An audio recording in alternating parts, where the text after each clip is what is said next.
এক নম্বৰ উত্তৰ পূব ভাৰতক হাত ভনীৰ দেশ বুলি কিয় কোৱা হয়? পৃথিৱীৰ ভিতৰত আটাইতকৈ বেছি বৰষুণ ক'ত হয়? ছিকিম ৰাজ্যৰ ৰাজধানী কি? শীতল ভঁৰাল কি? শিশুসকলে ইটা ভাটাত কাম কৰা কোনটো সামাজিক সমস্যাৰ ভিতৰত পৰে?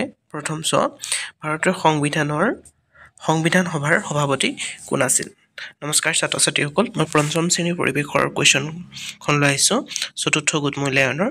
গতিকে তোমালোকে প্ৰথমৰ পৰা শেষলৈকে চাবা। ইয়াৰ আগতে মই পঞ্চম শ্ৰেণীৰ অসমীয়া যিখন কুৱেশ্যন পেপাৰ হয়, অসমীয়া কুৱেশ্যন পেপাৰখন দি থৈ দিয়া আছে। যদি তোমালোকে চোৱা নাই মোৰ প্লেলিষ্টত চেক কৰিব পাৰিবা, নহ'লে মোৰ ইয়াৰ আগৰ ভিডিঅ'টো তোমালোকে চেক কৰিব পাৰিবা।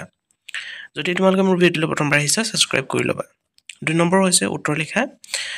ক, সমাজত একতা গঢ়ি তোলাত কোনবোৰ গুণৰ প্ৰয়োজন হয়? খ, কম্পিউটাৰত কি কি কাম কৰা হয়? গ, উত্তৰ পূব ভাৰতৰ 3খন স্বাস্থ্যকৰ ঠাইৰ নাম লিখা। আৰু 3 নম্বৰ খালী ঠাই পূৰ কৰা 5টা দি থৈ দিয়া আছে। মণিপুৰ ৰাজ্যৰ হ্ৰদ প্ৰাকৃতিকভাৱে হোৱা এক বৃহৎ হ্ৰদ। খ, ৰাইজৰ সচেতনতা আৰু ড্ৰেছ নহ'লে কোনো সমস্যা সমাধান নহয়। গ, ভাৰতবৰ্ষ এখন সাৰ্বভৌম ড্ৰেছ গণৰাজ্য। ঘ, ভাৰতত 13খন ৰাজ্য আছে। আৰু ঙ নম্বৰ হৈছে আলিবাটৰ যান বাহন ড্ৰেছে নিয়ন্ত্ৰণ কৰে।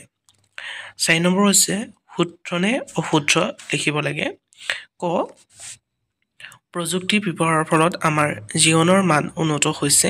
খ, ডাকযোগে ইজনে সিজনৰ লগত কথা পাতিব পাৰোঁ। গ, ৰেফ্ৰিজাৰেটৰত খাদ্যবস্তু ৰান্ধিব পাৰি। ঘ, কম্পিউটাৰৰ এটা মুখ্য কাম হ'ল যোগাযোগ স্থাপন। আৰু 5 নম্বৰ হৈছে সামাজিক সমস্যা বুলিলে কি বুজা? সামাজিক সমস্যাবোৰ কি কি? 6 নম্বৰ হৈছে মৌলিক অধিকাৰ বুলিলে কি বুজা? মৌলিক অধিকাৰ কেইটা আৰু কি কি? 7 নম্বৰ হৈছে মাটি প্ৰদূষণৰ 2টা কাৰণ লিখা। 8 নম্বৰ হৈছে চমু টোকা লিখা।